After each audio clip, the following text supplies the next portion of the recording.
and welcome to another Campfire Session presented by Encamp. I'm your host, Brandon Barlow. Today, we'll be speaking with Patrick Hoermann, a program manager at King County, Washington.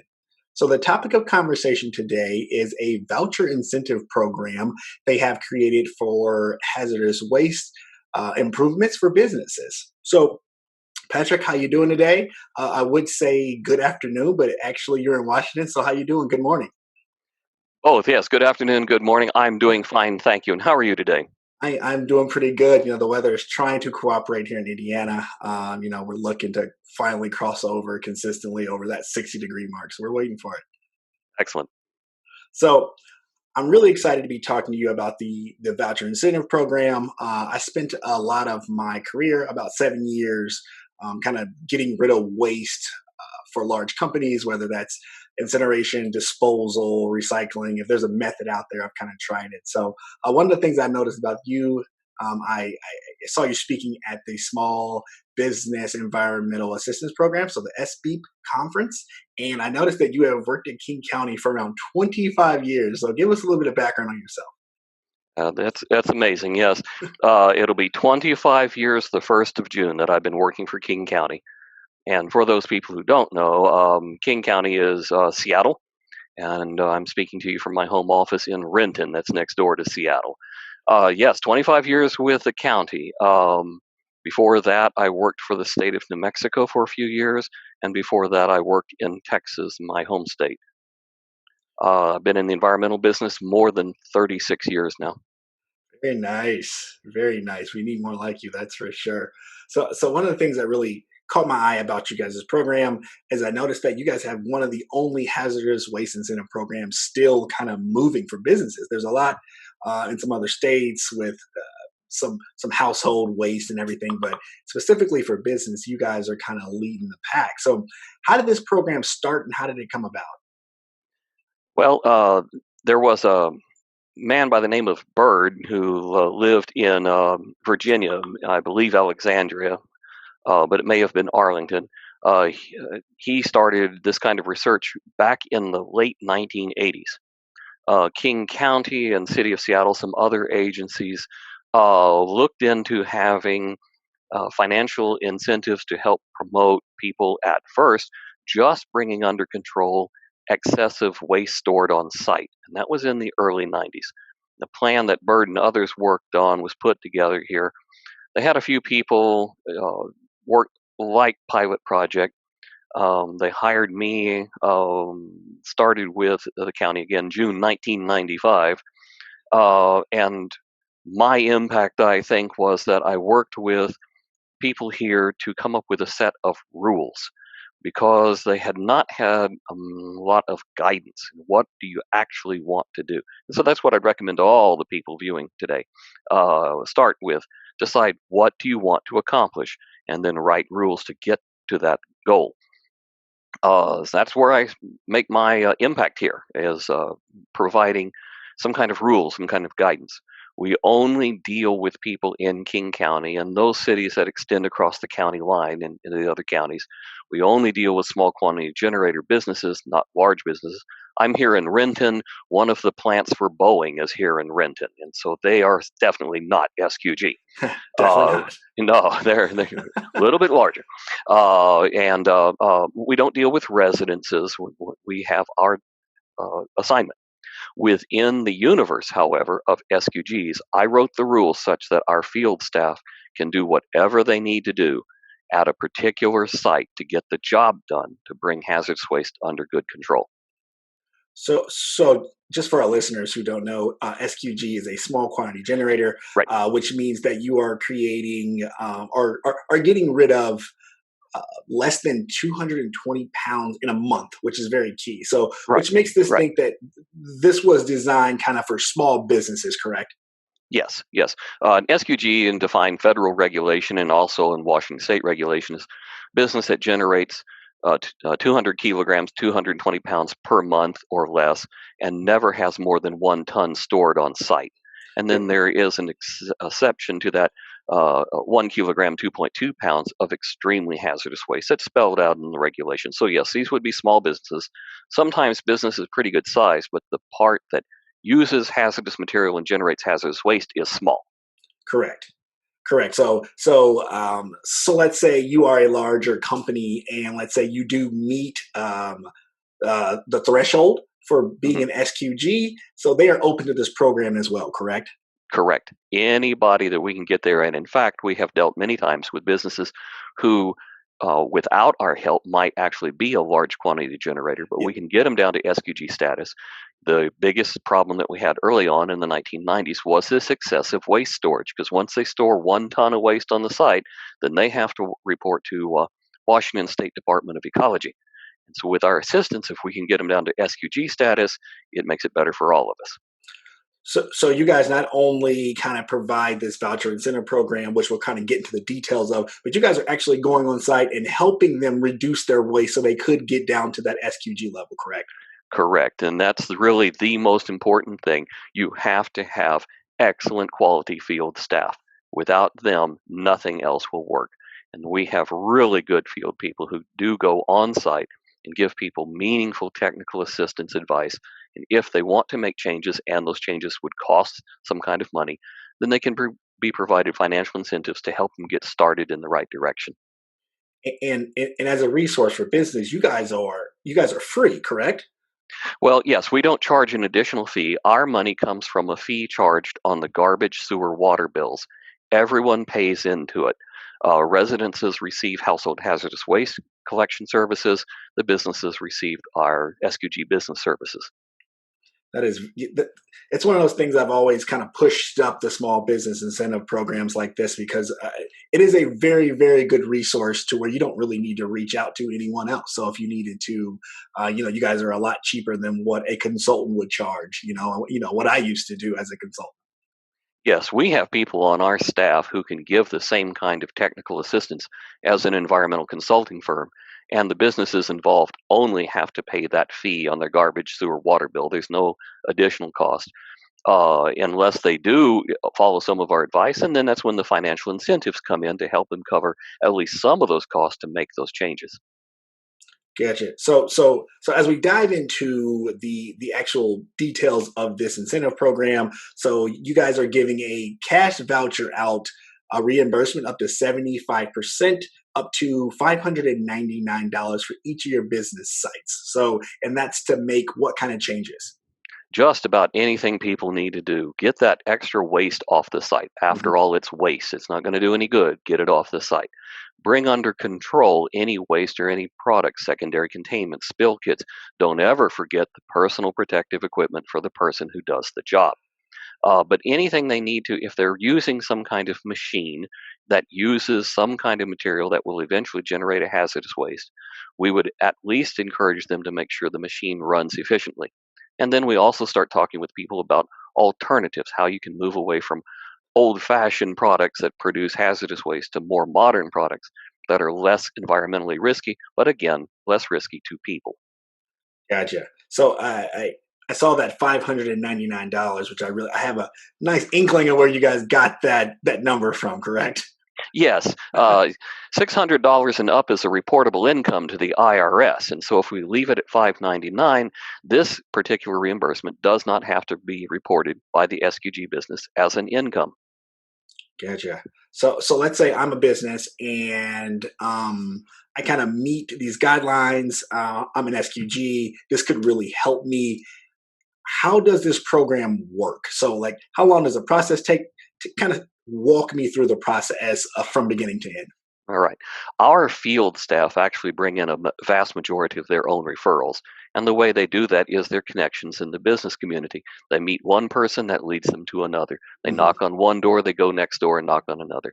And they've been in the business so long that now we have lots of people calling in asking for service. When someone requests a business visit, we send someone out. They talk with people about their concerns. They may recognize something that the business owner has not recognized on his own. And if they need to make changes, they can be offered a voucher from the Voucher Incentive Program, pay 75% of their cost up to $599 reimbursement. The business pays 100% of the cost, turns in a form and copies of invoices, receipts, bills of lading manifest to me, and I process that payment. And it goes downtown King County Courthouse, downtown Seattle, and they magically turn it into a check for me, and it goes out to the business. Very nice. So if I called you, so let's say that I'm in a rush. So I need to get rid of this waste and I would like to apply for this. How long does that process take from when I call you to when someone comes out for a site visit? Well, that's another thing of having the excellent field staff. If someone calls today, and some of our staff works 4 days a week, we might have to actually wait until Tuesday morning because Monday this week is going to be a holiday, a Memorial Day observed. But between 1 and 3 days from when the phone call or email is received to our person is on the site making the inspection. Uh, That's great. Quick yeah, turnaround time, like you said, your staff, that it makes the program. it makes the program. That's what makes it happen. The businesses know that we respect them and that we're there to help them when we show up quickly and with good advice. Absolutely. So you may not have, solid numbers around, how much money you saved or whatever, but what has been the success of this incentive program? Oh, it's been my pleasure these years. It gives you power like nothing else. I actually did collect some numbers, but total amounts of money um, in the year 2019. We're not talking about again. I've been here since 1995, but in the year 2019, our total amount of reimbursements, um, 1 million one. The total amount of money spent by the businesses, that is, $1,143,000. Our Oof, total reimbursements, $460,000. And so put that in front of any of your budget crunching type people and tell them I can turn $460,000 into more than $1 million spent. Now you have their attention. Uh, absolutely. People will say they can't afford to have a financial incentive program. Properly managed, you can't afford not to have a financial incentive program. Mm. And so this kind of leads right into my other question. As far as you guys are, from what I can find, you guys are one of the only counties doing this. I know some other counties in California, Michigan, they're doing things, incentive programs on different levels at a household level, but you guys are actually taking this to the business level. So have you seen? First question is, have you seen any other counties or or even cities try to do this? And kind of why not if they're not doing it? Well, I have seen some localities try this. Several states have programs, financial incentives, and in those states, frequently you'll see local agencies try to do something for a specific purpose. The state of Minnesota has a very good program, and they're staffed by some of the best people I have ever met. City of Minneapolis undertook a project that was similar to the work that we've done with dry cleaners, Oh yeah. and so I know that they've done that. In California, they have all sorts of things that they offer. South Coast Air Quality Management District has done things, so it's not exactly a county, but it is a local agency. There are a few around the country.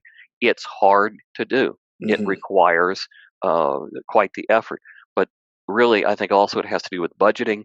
The first thing that somebody sees when they start cutting back on budgets is that there's a pot of money, and see that I think is the biggest problem.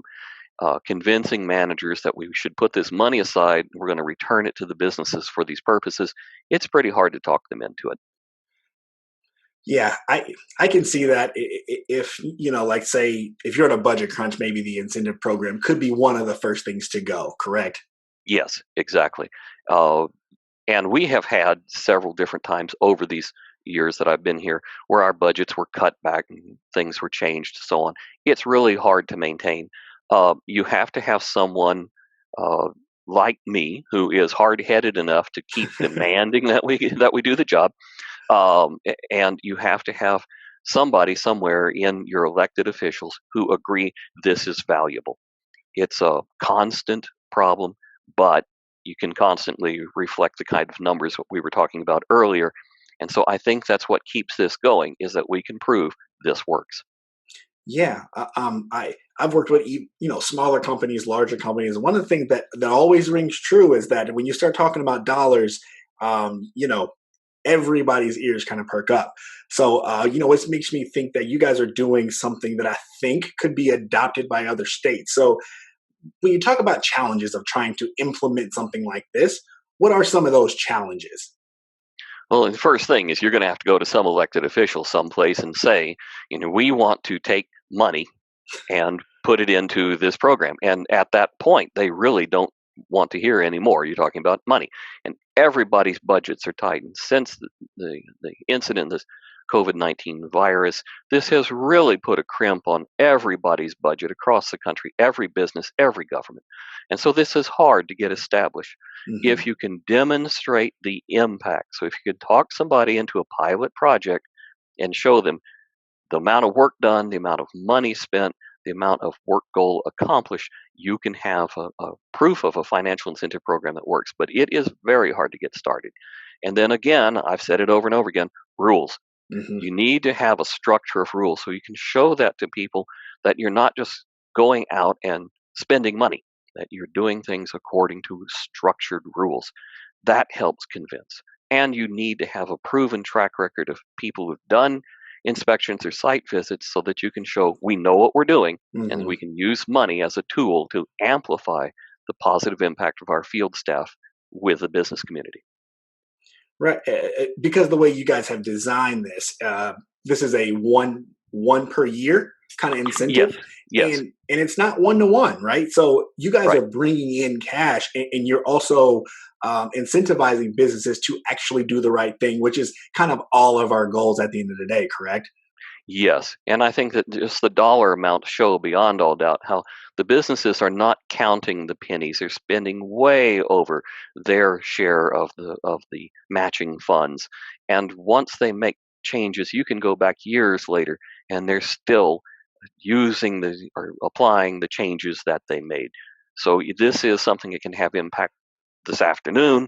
This is something that can have impact 5 years from now. Absolutely.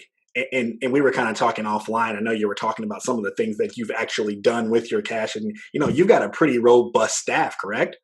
I do have our staff is probably too small for our county. I don't think Fair. people know this.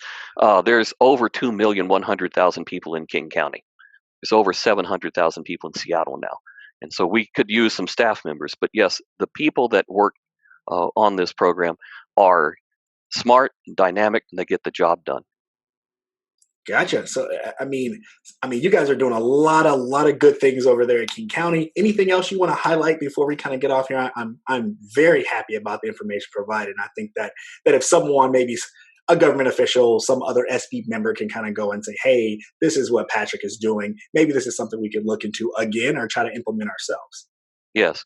Well, having a smaller dollar amount, larger program to do whatever you need to do, waste disposal, new equipment, personal protective equipment, fixing up existing equipment, whatever people need to do, that's a valuable tool. And then having a second separate financial incentive program aimed at making the changes you want to see made, like the people in Minneapolis who wanted to change people away from conventional dry cleaning solvent perk to some alternative.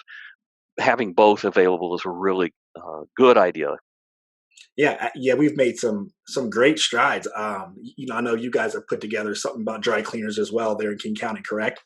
Yes, we have worked for all these years that I've been here, trying to just get people to run their perk machines efficiently, Hmm. and then moving on to alternative solvents, uh, like the hydrocarbon or K4 or one of those. Nowadays, really pushing hard for professional wet cleaning, and we're spending in excess of $200,000 a year now on reimbursements to get people to move to the professional wet cleaning machines, um, and they're spending way over.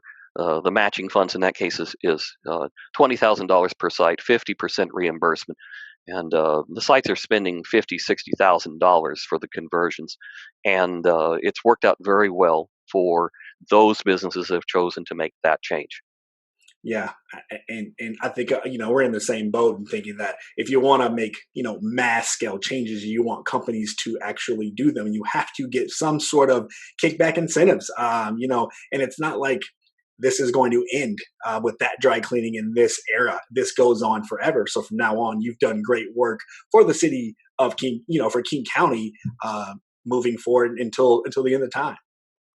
Well, that's what we hope. We want to make some kind of impact today. Yes, that's a goal. But long term, we want to help people make the changes not only in what they're doing, but in the way they approach their business, the way they think, and so that they will be making and maintaining changes well into the future. Absolutely. Patrick, thank you so much for joining us today. I look forward to meeting up with you at the next SB conference. Looks like they moved that to September. So yeah, I'll look Yes, forward to kind of seeing you in person there in Washington, DC. So excellent. if you have any comments for Patrick, you can leave something in the comment section below. You can contact him on LinkedIn. You can always contact me on LinkedIn as well. But if you have any questions about Encamp, go ahead and go to encamp.com. So Patrick, thank you again. Thank you. All right, listeners, we will see you next week.